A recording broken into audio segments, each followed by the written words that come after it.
duk wacce ta ce ba shi bane idan ubanta ne mun yarda. Kara mai da mutane marasa tunani mana.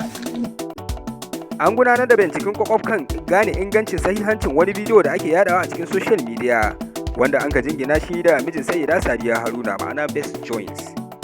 Wanda za mu kawo muku cikakken rahoton da aka samu dangane da binciken da an kai akan wannan bidiyon na Best Joints. Duk a cikin wannan labarin za ku yi cewa Tijjani Gandu mawaƙin siyasa mawaƙin kwankwasiya ya gwangwaje wani mawaƙi daga jihar Neja da sabon babur wanda ya ce ya fito ne daga hannun gwamna Abba Kabir Yusuf gwamnan jihar Kano.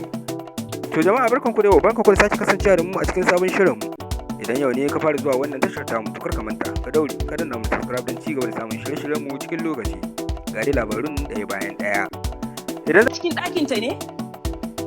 A ɗakin ta ne mara ga 'ya'yan rakwata a buɗe baki ga 'ya'yan rakwata a cikin ɗakin ta ne a cikin Idan za ku iya tunawa 'yan kwanakin nan akwai bidiyon da yake yawo na wani bawan Allah wanda aka gani a tsirara.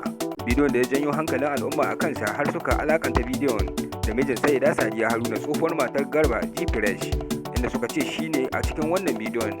Sai dai kuwa masana bidiyo da kuma gane ingancin bidiyo sun ɗauki bidiyon inda suka yi masa binciken kwakwaf kuma daga baya suka fitar da sakamako wanda ya sha bamban da ra'ayin al'umma ko kuma ya sha bamban da masu alakanta wancan bidiyo da angon Sayyida Sadiya Haruna. Best Jones zai ya shiga damuwa tare da matar tasa kasancewar an alakanta wannan bidiyo mai kama da shi da cewa shi ne wanda yanzu bincike ya wanke shi tsula. Binciken da aka gudanar dai an yi shi ne a cikin kwanaki 7 domin tantance sahihancin wannan bidiyon. Yanzu dai binciken ya tabbatar da cewa Best Jones ba shi ne a cikin wannan hoton ba, ma'ana mijin Sayyida Sadiya Haruna.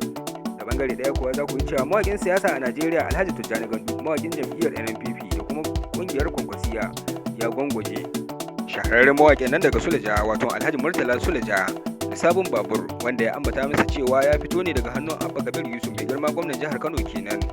Babur ɗin da mai ƙira kamfanin Classics an hannun tashi da Alhaji Murtala wanda mawaƙi ne wanda ya waƙi jam'iyyar NNPP tare da madugun tafiyar ƙungiyar Kwankwasiya wato Kwankwaso da kuma Abba Kabir Yusuf wanda ya zama gwamnan jihar Kano a yanzu. Mawaƙin da ya ji daɗin kyautar da aka yi masa ya kuma yaba ya yi godiya ga Allah ya kuma yi addu'a ga jam'iyyar NPP da kuma Abba Kabir Yusuf. Ƙarshen wannan rahoton kenan. Idan yau ne ka fara zuwa wannan tashar tamu to kar ka manta ka daure ka danna mu subscribe sannan kai like.